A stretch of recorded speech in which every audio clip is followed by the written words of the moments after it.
Bit of a reality check, wasn't it, tonight? Really frustrating evening that has made the Premier League running a lot more difficult. Chelsea still have it, of course, in their hands. They win their final 2 games, maybe even less than that. You know, if we can beat Leicester, of course, we can secure top 4. But tonight was really bad. It really was. I mean, it's so Chelsea. I mean, I think the last week sort of summarises the way you feel about Chelsea, the emotions that you go through, that we absolutely destroy Real Madrid, one of our biggest wins in years. We beat Man City at the weekend. Everything feels great. We're in an FA Cup final. We're in a Champions League final with all of the form of Arsenal, the woes of that club, the struggle there and our form and our momentum. You felt like this can be a win, and a win that could basically put us on the brink of securing Champions League football. But yeah, I mean, it was just awful. It really was. I think for me, and this is a side note, hopefully tonight is the last time there are no fans inside Stamford Bridge, as it has been basically for the past year with the exception of 2 games. And tonight sort of summarised my apathy and disconnect to lockdown ball, as I call it. It just felt very half-paced, emotionless and lifeless at times. And that was down to Chelsea. That was down to Arsenal sitting very deep. I think the game, a bit like games in other weeks, have turned for Chelsea. You know, you think about Sergio Aguero's penalty miss, a big miss, 1-0 down, that really turns the game, and that worked out in Chelsea's favour. Tonight, it's that Kai Havertz miss. Some of the worst finishing I've ever seen as a Chelsea fan this season. I mean, I don't think it could get much worse, to be honest. He has to score that 1-0. And I felt with the way Arsenal mentally would go into this game, given where they are in the table, you go 1-0 up, I think Chelsea would have actually gone on to win the game pretty comfortably. I still believe that. Just the way the game played out once they got that free goal, it does come from a horrendous mistake from Jorginho.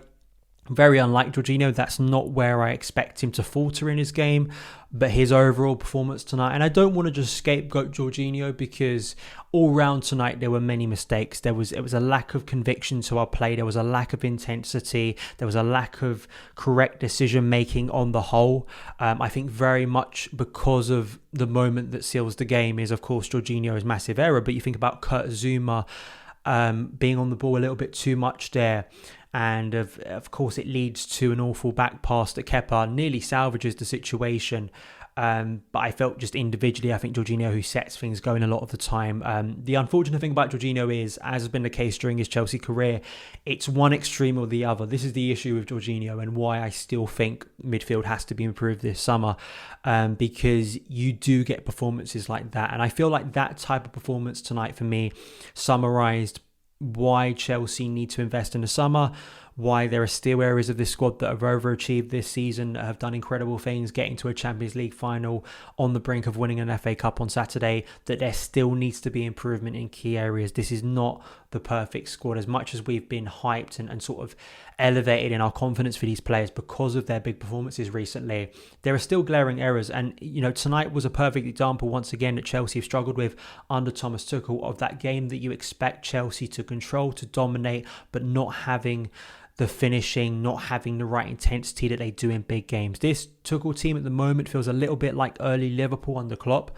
Exceptional in big games. They were wonderful in big games, probably because they had more space to attack, but the intensity and focus was there for those big games. That's where their big performances came through. But the reason early on under Klopp they weren't challenging properly for a Premier League title was in those smaller games, the games they expected to win. Yes, it's Chelsea versus Arsenal, the history of both clubs, the history of this fixture that used to be one of the mega fixtures in the Premier League in terms of maybe title races in the past. It's not the same anymore. Chelsea should be bearing a team that is on the beach, effectively. Yes, there is that stake of pride, and, you know, the first time they've won at Stamford Bridge since 2011, 12, and of course people I'm sure will be bringing up the similarities that the last time that happened, that was the same season we won the Champions League. So let's hope that's another omen for a few weeks' time in Portugal, isn't it now, the Champions League final. The best Chelsea player for me got taken off at half-time. I wanted to wait and see what happened with that sub at half-time. I did want Callum Hudson-Odoi to start. I did want him to start this game, and he didn't have a good performance. I think it brings up the wider sort of debate around Callum. He needs consistent minutes. There's a lot of talk about Tuchel with, you know, his talent being so high. He's pushing him to get better and better. I felt this was a great opportunity to give him that start. He didn't get it. He comes on 45 minutes, for a player who I felt had a really strong 45 minutes, out of Gilmour and Jorginho, who looks like the more experienced player. Once again, the maturity of Billy Gilmour, at times the naivety of Jorginho. I think that it's a bit harsh on Gilmour, and it didn't improve in the second half drastically. Arsenal knew what they had to do: just sit in a low block, don't commit any men forward. And Chelsea struggled to break down low blocks. It's a consistent thing. I think for Tuchel, his options and his rotating constantly. I think not having Tammy Abraham on the bench as an option, I think you saw Giroud, which made sense, given the way the game was going. It was not a game shaped for Timo Werner coming off the bench. We needed a bit more height up there if you're going to start crossing. It was weird, actually, that the moment Giroud came on, there was a period where we just stopped crossing the ball into the box. I was like, typical. And there was just no creativity there tonight. There was the finishing was really poor, but there was just no quality. Yes, we can have a go at VAR about several penalty calls that happened on Kai. Yeah, sure, we have an offside given as well for a goal that goes in, but it was clearly offside. It was just a really horrible night, I think it was. And it really puts massive pressure now on Thomas Tuchel's team. I wonder if it will shape his thinking at all going into Saturday's final, knowing N'Golo Kante. I think you saw the problem in that first half. What Kante offers you in that double six is he can be offensive. You've seen tactically in recent weeks, especially against Real Madrid, where Kante has almost played as a second 8 alongside Mason Mount, pressed up higher in sort of a box-to-box role, rather than the more restricted, confined double six that Tuchel was mostly played. And I think with both Gilmour and Jorginho, which I once again picked in my starting lineup yesterday, so I can't moan about it because it's what I picked. Unfortunately, Jorginho had just a terrible night, and Gilmour was taken off after 45 minutes.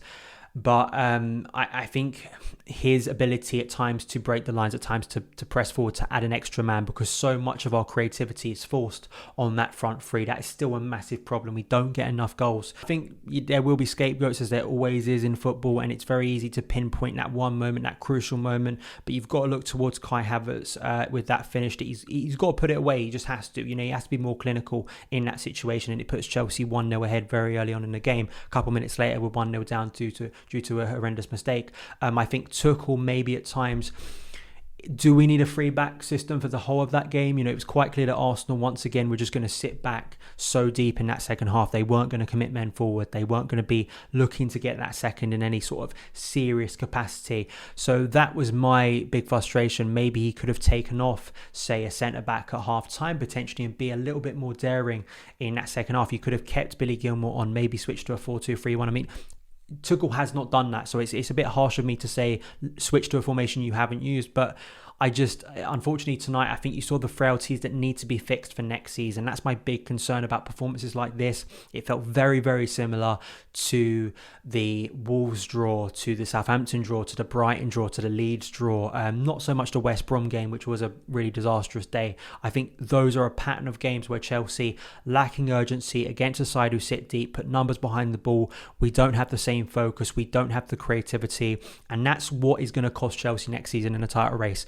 Not in the big games. As I've said before, we should have full confidence in Thomas Tuchel in big games. He continues to prove it, and hopefully will prove it once again on Saturday evening in that FA Cup final. You have belief that Chelsea in the next 2 games will have the right mentality because the stakes are so high.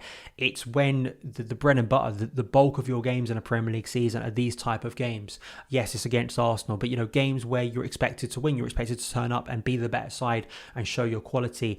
We haven't done that as much, and that's why it needs to be improved, either with a clinical finisher in the summer, which I think is a key area, a better holding midfielder to offer Tuchel more options. As I say, I think Jorginho's mistake isn't really why he has those frailties and why he has those concerns. I always am confident with him on the ball. That's not really why I want a better option in there rather than Jorginho. It's not really because of his mistake tonight, but I think people who've watched the channel long enough have been over Jorginho's errors and his frailties in his game, and maybe could offer a bit more dynamism and protection if Tuchel wants to, say, go for 2 number 8s in that midfield rather than having a more protected double six in games where Chelsea need to be a lot more offensive and teams like Arsenal come to the bridge and sit so deep. We're going to be focusing on an FA Cup final. Even worse, Chelsea are going to be wearing that awful cluster fruitcake of a home kit, the new home kit on Saturday too.